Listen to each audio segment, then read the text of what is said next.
Hello everyone, कैसे हैं आप सब। एक बार पुनः शिव कोचिंग क्लासेस पर स्वागत है। उम्मीद करता हूं आप सब अच्छे होंगे, मस्त होंगे, बेहतर होंगे, आपकी पढ़ाई बेहतर चल रही होगी। बोर्ड एग्जाम को टारगेट में रखते हुए बच्चों इस चैनल पे 12th क्लास के लिए स्पेशल वीडियोज प्रोवाइड किए जाते हैं। यदि आप एमपी बोर्ड से हैं, 12th क्लास में हैं, तो आप लोग नोट्स इंग्लिश का जरूर ले लें। कांटेक्ट नंबर दे दूंगा 9685299149।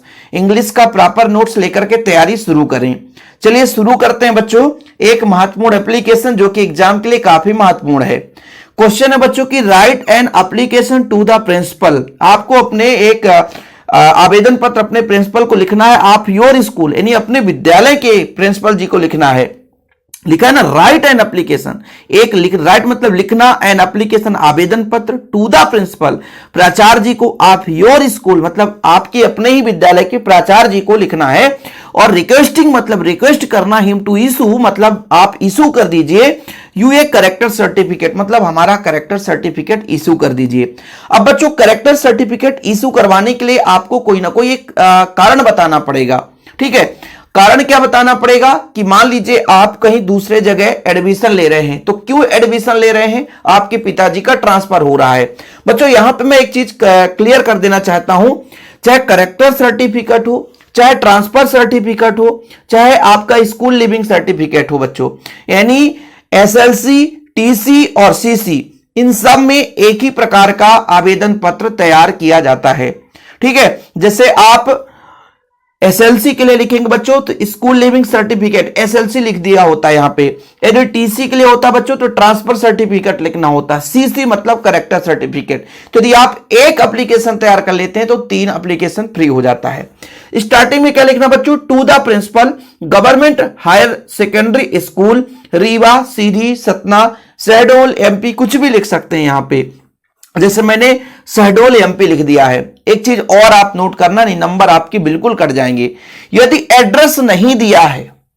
यदि आपके क्वेश्चन में एड्रेस नहीं दिया है तो फिर आप अपने मन से कोई भी डिस्ट्रिक्ट लिख सकते हो। मैं छोटी छोटी कमियां बता रहा हूं बच्चों। एप्लीकेशन तो आपकी बुक में भी है, आप रट लोगे, लेकिन कौन सी गलती नहीं करनी एग्जाम में वो जरूरी है।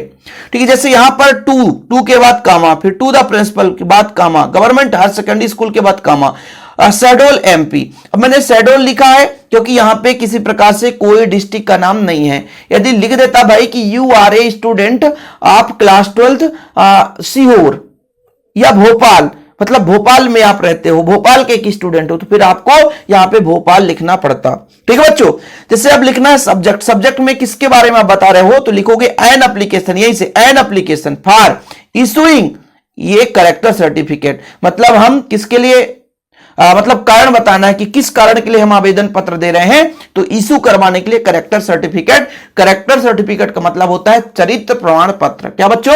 चरित्र प्रमाण पत्र। अब आपको कारण बताना, जैसे सबसे पहले कोई भी आप पत्र लिखते हो, जैसे आप एक विद्यार्थी हो और कोई भी पत्र लिख रहे हो बच्चों, तो आपको क्या बताना पड़ता है कि I beg to say that, मैं कहना चाहता हूं कि I am past class 11th 12th, मैं कक्षा 12वीं का छात्र हूं, कक्षा 11वीं का छात्र हूं, और भाई मैं कहां जाना चाहता हूं, मान लीजिए दूसरे स्कूल में जाना चाहता हूं। ठीक है, मतलब दूसरे अदर स्कूल में बता दो कि भैया कि मैं क्लास 11th का स्टूडेंट था, रोल नंबर मेरा 2000 कितना है, 203 है, 304 है, 506 है, जो भी रोल नंबर हो आप बता सकते हो। किस ग्रुप से हो? मैथ ग्रुप से, तो I am student of math groups. और आप क्यों लेना चाहते हो करेक्टर सर्टिफिकेट? तो बताओगे मुझे एडमिशन लेना है किसी दूसरे विद्यालय में, है ना, जिससे क्या होगा कि करेक्टर सर्टिफिकेट बिना एडमिशन नहीं हो सकता है। तो आप हमारा करेक्टर सर्टिफिकेट इशू कर दीजिए। ठीक बच्चों, तो आप अपने भाषा में लिख सकते हो कि I beg to say that I have passed 11th class, है ना, 2024 में हमने पास किया है। अब अगला एडमिशन लेना है, I take to admission in 12th class in other school, दूसरे विद्यालय में एडमिशन लेना चाहते हैं। और kindly grant me leave, kindly grant me issue, दयालुता पूर्वक आग्रह करते हैं, kindly grant issue character certificates.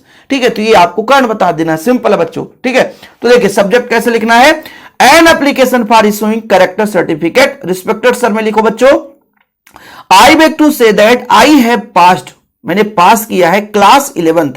I beg to say that, मैं कहना चाहता हूं कि आई हैव पास्ड, मैंने पास कर लिया है class 11th from your school in this year, मतलब इसी साल आपके विद्यालय से मैंने 11th क्लास पास आउट हुआ है। माई सब्जेक्ट ग्रुप पीसीएम, यानी फिजिक्स केमिस्ट्री मैथ मेरा पीसीएम ग्रुप है। माई रोल नंबर 203, ये रोल नंबर है बच्चों, ठीक है। I have to take admission in class 12th in other school, मैं कक्षा 12वीं में एडमिशन दूसरे विद्यालय में लेना चाहता हूं।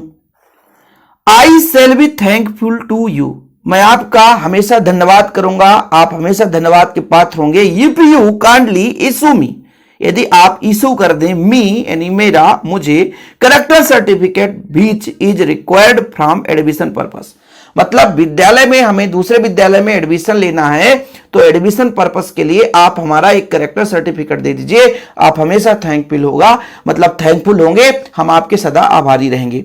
फिर लास्ट में बच्चों लिख देना है thanking you your faithfully Shobha Patel Shahdol MP. एक चीज और नोट करके रखना, नहीं तो बहुत सारे बच्चे गलती कर बैठते हैं, नंबर ऐसे में कट जाते हैं कि यहां लिख दिए रीवा, शुरू में लिख दिए रीवा और नीचे आते थे बोले भैया कुछ भी तो लिखना है, कुछ सर ने बोला था कुछ भी लिख दो, यहां लिख दिए भोपाल, तो ऐसे में आपके एक नंबर कट जाते हैं। और ये लिखने का सिस्टमेटिक है बच्चों, तरीका है। यदि आप इसी तरीके से लिखते हैं तो मैं डेफिनेट कहता हूं कि आपको बिल्कुल बराबर नंबर मिलेंगे, जैसा मैं बता रहा हूं वैसे। तो आप लोगों को इसी तरीके से मैं टेलीग्राम में भी इसको शेयर कर दूंगा, लिंक डिस्क्रिप्शन पे मिल जाएगा, आप लोग इसे तैयार जरूर कर लेना। और बच्चों यदि आप एमपी बोर्ड से हैं, क्लास 12th में हैं, तो अब आपके लिए इंग्लिश का नोट्स भी तैयार कर लिया गया है एमपी बोर्ड के लिए। तो जिन बच्चों को एमपी बोर्ड का 12th क्लास का नोट्स लेना है तो मेरे व्हाट्सएप नंबर पर कांटेक्ट करें 9685 29 91 49 9685299149, ये मेरा पर्सनल नंबर है, इस नंबर पर आप कांटेक्ट कर सकते हैं। फिलहाल अभी के लिए इतना ही। जय हिंद, वंदे मातरम।